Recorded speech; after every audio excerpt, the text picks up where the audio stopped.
गंगाराम एक बूढ़ा किसान था जिसने अपनी पूरी जिंदगी खेतों में बिता दी थी। उसका गांव पिपलिया खेती पर ही निर्भर था, लेकिन पिछले कुछ सालों से बारिश कम हो रही थी, मिट्टी बंजर हो गई थी और उसकी फसलें ठीक से नहीं उग रही थीं। कर्ज बढ़ता जा रहा था और गांव के कई किसान अपने खेत बेचकर शहर चले गए थे। लेकिन गंगाराम हार मानने वालों में से नहीं था। जब तक ये हाथ चलते हैं मैं खेती करता रहूंगा, वह अक्सर कहता। एक दिन गांव में एक अजनबी आया। उसने गंगाराम को पास बुलाया और कहा, मैंने सुना है कि तुम्हारी फसलें नहीं हो रही हैं, लेकिन अगर तुम मेरी बताई विधि अपनाओ तो तुम्हारे खेत में सोना उगाएगा। गंगाराम को यह अजीब लगा। कैसी विधि? अजनबी मुस्कुराया और बोला, इस बार जब तुम बीज बो तो आधी रात को खेत में जाकर एक दिया जलाना और अपनी सबसे प्रिय चीज खेत को अर्पित करना। अगर तुमने सच्चे मन से बलिदान दिया तो फसल लहलहा उठेगी। गंगाराम पहले तो संकोच में पड़ा, लेकिन हालात इतने खराब थे कि उसने कोशिश करने का फैसला कर लिया। रात का बलिदान।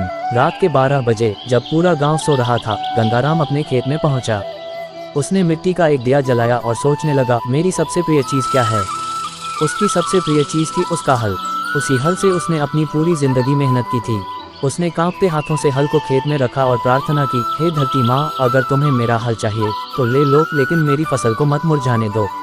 अचानक हल के चारों ओर तेज हवा चली, मिट्टी हिलने लगी, दिए की लौ अचानक बुझ गई। गंगाराम डर गया, लेकिन कुछ ही पलों बाद सब कुछ शांत हो गया।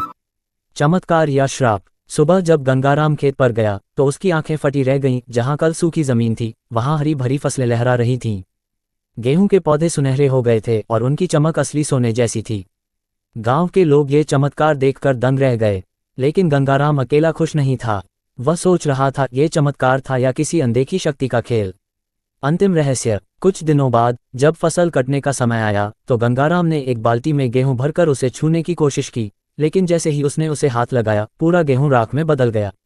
गंगाराम को समझ आ गया, यह असली सोना नहीं था, ये लालच का सोना था। ये धरती का दिया हुआ वरदान नहीं, किसी अजनबी की चाल थी। गांव के लोग कहते हैं कि उस दिन के बाद गंगाराम ने फिर कभी खेती नहीं की। उसने अपना खेत छोड़ दिया और दूर कहीं चला गया, लेकिन उसके खेत में आज भी हर साल अजीब तरह की घास उगती है जो सूरज की रोशनी में हल्की सुनहरी चमक देती है। क्या वह अजनबी कोई साधारण इंसान था या फिर कोई शक्ति जो किसान की परीक्षा लेने आई थी? कोई नहीं जानता।